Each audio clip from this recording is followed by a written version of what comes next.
Let me start with a simple truth. Right now, the world is standing on the edge of something extremely dangerous. We're watching a full-fledged conflict unfold between the United States, Israel, and Iran that could not only ignite the entire region, but ignite the world. And in this moment, the American people deserve honesty about what's actually happening on the ground in the Middle East.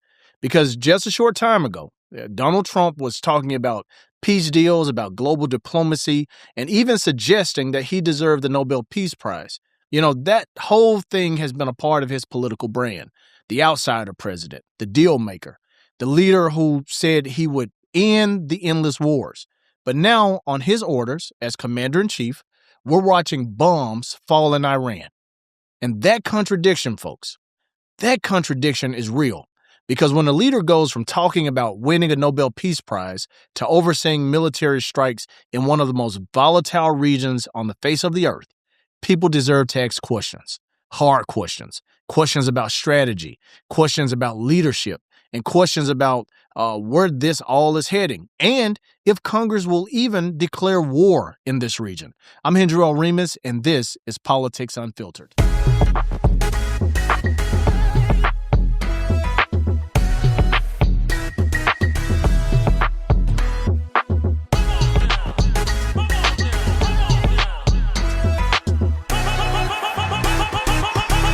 Thank you for tuning in week after week, and welcome back to another episode. If you haven't already done so, make sure you like, subscribe, and even leave a comment. Make sure you share this episode and tell someone about the show Politics Unfiltered with Hendrell. Help us climb up in the rankings. Before we get started, let me say this, because this episode is not about who's right or who's wrong in this conflict. There's enough fault to go around. But here's a fact. The Iranian regime is not some innocent actor in global politics. For decades, for about 40 years now, the Islamic Republic has ruled through repression, through censorship, and sometimes through violence. Since the 1979 revolution, power in Iran has been concentrated in the hands of religious leadership that ultimately answers to one figure, the supreme leader, or the late supreme leader. The government controls major aspects of public life, from politics, the press, the courts, even how people dress. And over the years in Iran, protest movements have erupted. People have tried to rise up, and they've repeatedly done that across the country over the last 4 decades. Young people demanding reform, women demanding freedom, workers demanding economic justice. And time again, every time they try to make their voices heard, those movements have been met with force, sometimes deadly. Protesters arrested, journalists silenced, activists imprisoned, and the Iranian government, the same Iranian government that's in charge now, has also supported militant groups across the region. And not to mention, they've been a state sponsor of terrorism around the globe. So this is the nation that we're dealing with. Folks who enable groups like Hezbollah in Lebanon, militias in Iraq, armed factions in Syria, the Houthis in Yemen. Those alliances are part of Iran's strategy to project power across the entire Middle East. So let's be clear. If you're listening to this podcast, I don't want you to think that I'm on here, just standing up for the supreme leader's regime in Iran, because the Iranian regime has done things that concern much of the international community, which it should. But here's the reality. People often ignore the fact that when wars begin, it's rarely the powerful leaders who pay the price, with this exception, because there is an exception in this Iran-American-Israeli conflict that's happening now. But most of the time, it's ordinary people, families trying to survive, children trying to grow up, civilians caught between governments and their armies. But this conflict took an extraordinary turn early. The slaughter of Ali Khamenei, Iran's supreme leader for nearly 4 decades, sent shockwaves across the Middle East. For many people outside of Iran, for folks here in the United States, it's hard to understand just how significant this moment is. Khamenei wasn't just a political leader. He was the ultimate authority in the Iranian system. He controlled the military. He influenced the judiciary. He guided foreign policy. He shaped the ideological direction of the Islamic Republic for the last 40 years. His leadership defined Iran's posture toward the West for decades and the rest of the world. And now suddenly that figure is gone. Here's something you need to know. Here's something that you need to know. When powerful leaders disappear in the middle of a war, the outcome is unpredictable. Sometimes regimes collapse. That's what the president is calling for. He wants the Iranian people to step up to the plate to overturn and overthrow their government. Sometimes hardliners become even more aggressive. I'm sure there are some people who were working under Khamenei who think they should have been harder on the United States, harder on Israel, harder on the states in the Gulf region. And then sometimes power struggles can erupt inside of governments. Maybe that's happening. We're not sure yet until they announce a new supreme leader. But in Iran's case, the stakes are enormous because whoever emerges next could determine whether the country escalates this war or seeks some sort of de-escalation through diplomacy. The president has said he wants nothing but absolute complete surrender by Iran. I don't think you get that by just bombing the nation. I think you have to send troops in. But if that doesn't work, then diplomacy has to be back on the table. So whoever the next supreme leader of Iran is going to be extremely important. This moment, the moment that we're in right now, this moment could reshape not just the future of Iran and the future of the Iranian people, but the future of the entire Gulf region, the whole Middle East. But let me bring it back home for a second, because we need to understand who's actually guiding the ship, who's guiding this war train that we see. Inside of Washington, the pressure to confront Iran has been building for years from both sides. Democrats and Republicans have been wanting to rein in the Iranian regime. But right now, one of the loudest voices has been Marco Rubio, Secretary of State Marco Rubio. Marco Rubio was once Senator Rubio, and he has long argued that Iran represents one of the most serious threats to global stability. His position has been consistent on Iran for years. He believes that Iran's nuclear ambitions must be stopped. He believed that Iran's regional influence must be contained. And he also believed that if diplomacy failed, that stronger measures had to be considered. Obviously, diplomacy has failed, and he has the ear of Donald Trump. And now more serious measures not only have been considered, they're being taken out right now as you watch this podcast, as you're listening to this podcast. But then there's another influential voice who is new to government, but is shaping the national security conversation. And that's the Secretary of War, Pete Hegseth. From the moment Hegseth was sworn in, he has been jumping at the bit to reclaim this warrior ethos, to show the mighty macho strength of the American military forces. Hegseth has framed the confrontation with Iran as part of a broader ideological struggle, one about strength, one about deterrence, and the other about American leadership on the global stage. And both him and Rubio, their arguments have been pretty simple. If America shows weakness, then adversaries take advantage. If hostile regimes believe the United States will hesitate, they will push boundaries farther. And I get it. I understand. That perspective resonates with many Americans. Millions of folks believe that we should be showing strength, peace through strength. But war through strength is what we're getting right now. Those folks, especially those who believe strength deters aggression, they're all on board. But here's the other side of that argument. Strength without strategy can lead to disaster. And that's why you hear people saying, try to go back to the table, try diplomacy again. Because military power is an incredible force.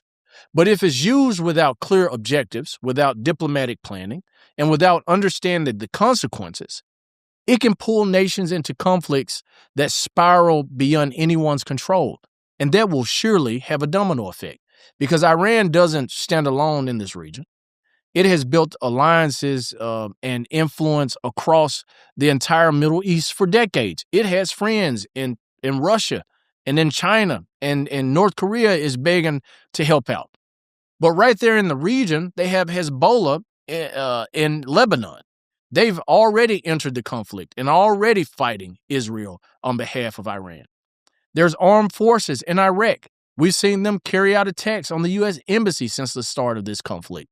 Then there's militias operating in Syria, the Houthis in Yemen. If all those groups fully enters this conflict, we're no longer talking about a limited war.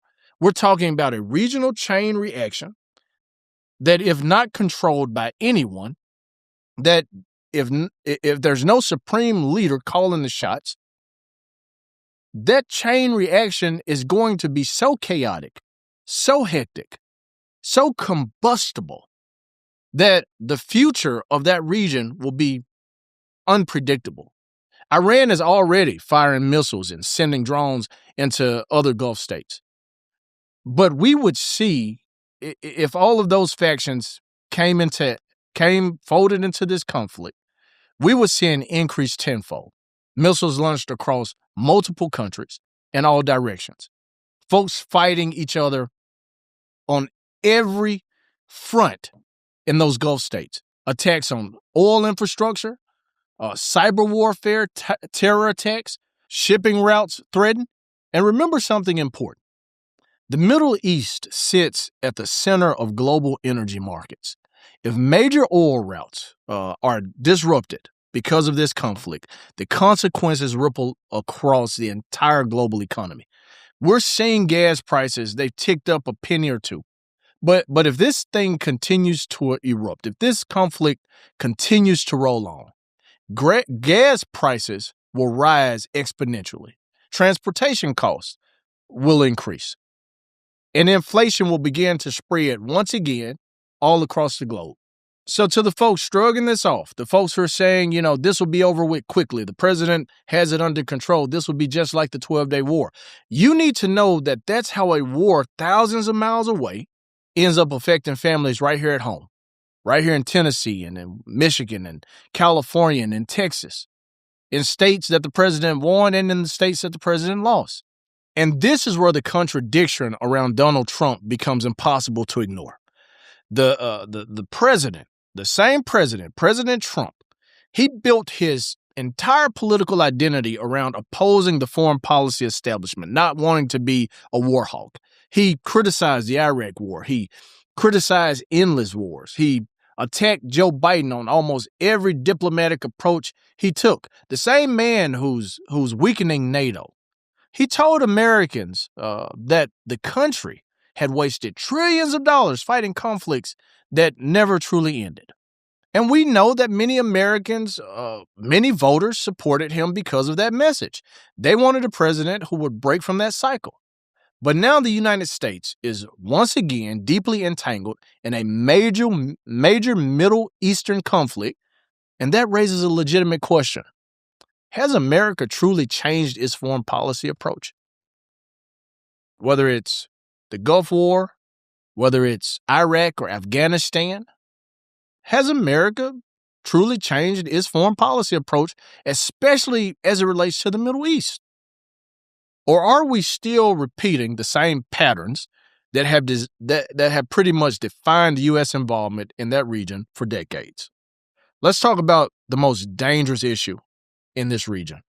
The number one go-to issue in this region. If it's not, there's weapons of mass destructions. Now let's stop nuclear weapons. Let's stop nuclear proliferation. For years, global diplomacy around Iran has revolved around one central concern: whether Iran would develop nuclear weapons capability, period. Israel views the possibility as an existential threat. Yeah, which they should, because Iran is saying they want to wipe them off the face of the earth. But American leaders across both parties have long argued that a nuclear-armed Iran could destabilize the entire Middle East. But here's the paradox. When nations feel threatened militarily, they often pursue nuclear weapons more aggressively. And they do that as a form of deterrence. North Korea is a prime example. Little Kim Jong-un, Rocket Man, he's a prime example of how that deterrence buildup, or that desire to build up nuclear deterrence, becomes something that they reach for to stop nations like the United States from carrying out attacks on their sovereignty or on their people or on their regimes. So the question becomes, does war prevent nuclear proliferation or does it accelerate it? And I think there's an argument to be made on both sides.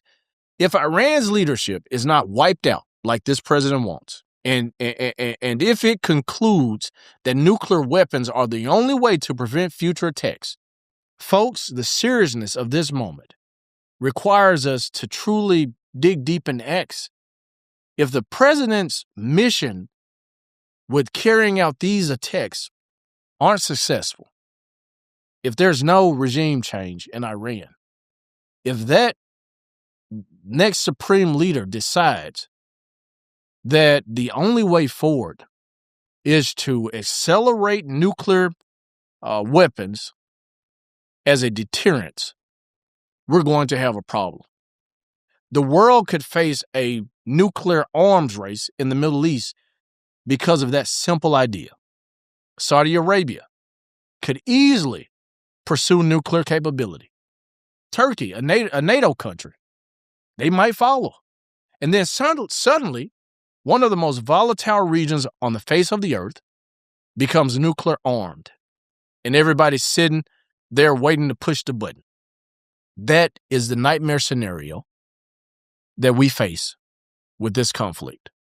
And then on top of all of that, there's the human cost. Because this isn't just about armies fighting each other or governments fighting each other. There's a very human cost to war. And through all of the geopolitical analysis, you hear all of the folks, all of the talking heads, all of the pundits on national news. You hear their analysis of this. But they never mention that real people suffer during these conflicts. War is often discussed in terms of strategy, military capabilities. Who has the biggest navy? Who has the most bombs? Who has the most fighter jets? It is discussed based on national interests. But on the ground, whether it's Ukraine or Gaza or Lebanon or Iran or Israel, on the ground, war looks very different. It looks like families fleeing their homes, hospitals overwhelmed with casualties, cities living in fear of the next airstrike, children growing up surrounded by destruction. War is never clean. It is never surgical. And when bombs fall, innocent people are always caught in the middle. That's why we hear stories of a school being bombed and hundreds of children being killed. These casualties that we're hearing about in the Middle East, folks, these aren't hundreds of armed soldiers who are being killed.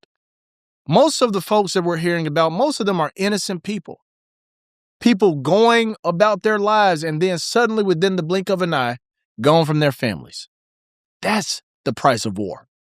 That's the price that these nations are willing to pay in this conflict. And make no mistake, because this conflict isn't just about Iran. It's also about global power. You better believe that Russia is watching closely. China is watching closely. European leaders are watching closely because every major conflict reshapes the balance of power in the world. Alliances begin to shift. Influence begins to change. And geopolitical rivalries, they intensify. History has taught us, especially during times of war, history teaches us that global conflict often begins with these regional crises that spiral out of control. Oh, there's just two countries having a squabble. They'll get over it.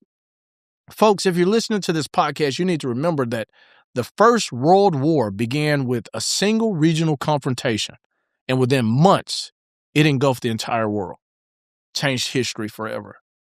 That's why moments like this require extraordinary caution. You can't just turn off the television. You can't just ignore the news. You can't just turn a blind eye. Right now, the world stands at a crossroads, and one path leads towards deeper escalation, there can be more bombs, more retaliation, more chaos, or there's another path which can lead toward diplomacy. But that takes negotiation. That takes international pressure. That takes serious efforts to prevent this conflict from spiraling into something far worse. I get it. Diplomacy is not easy. But the folks who are in charge should have understood that when they decided to step up to the plate. I get it. It's frustrating. It requires compromise. But if you're listening to this podcast, I want you to know that history shows us that diplomacy is often the only way to prevent war from expanding beyond control, from getting out of hand, from getting out of control, from leading to a world war. The Iranian regime is dangerous, but war with Iran is also dangerous. And you need to understand that both things can be true at the same time. And responsible leadership requires understanding both realities. The job of leadership is not just to win battles, it's to prevent catastrophe. Because if this conflict spirals into a full regional war, the consequences will not just reshape the Middle East, they will reshape the entire world. And the decisions being made right now will determine whether this moment becomes another chapter in the story of endless wars, or if it'll become the moment when leaders stepped back from the brink and decided to give diplomacy another try. Folks, we're at a crossroads. This is a pivotal moment during an election year. And our leaders have to choose. What path do we want to take? Do we want our young men and women in uniform losing their lives on foreign soil? Or do we want them home with their families, helping to keep our communities and our country safe? Do we want another endless war in the Middle East? Do we want to continue policing the world? Those are the questions that we're facing as Americans. And we should be asking the folks in Congress, when are you going to debate this issue? When are you going to decide if an act of war really needs to be signed? If you're going to declare this conflict a war? Because the president and the folks around him clearly has decided that this is a war. But somehow Congress is saying, no, this isn't a war. We're just helping one of our friends in the Middle East. Folks, it's time for us to wake up. It's time for us to realize that this continuous cycle that we're facing when it comes to military conflict in the Middle East, whether it's about war or religion or helping an ally, at some point it has to end. At some point, we have to ensure that our men and women in uniform are not put in harm's way for some cynical, ideological conquest that our politicians decide to send them on. This year, there's going to be elections. You're going to have a chance to choose governors and Congress folks and senators. And you should look at this moment and determine, who do you want helping to guide the ship right now? Thank you for tuning in. Make sure you like, subscribe, and share this episode. This has been Politics Unfiltered, and I'm out.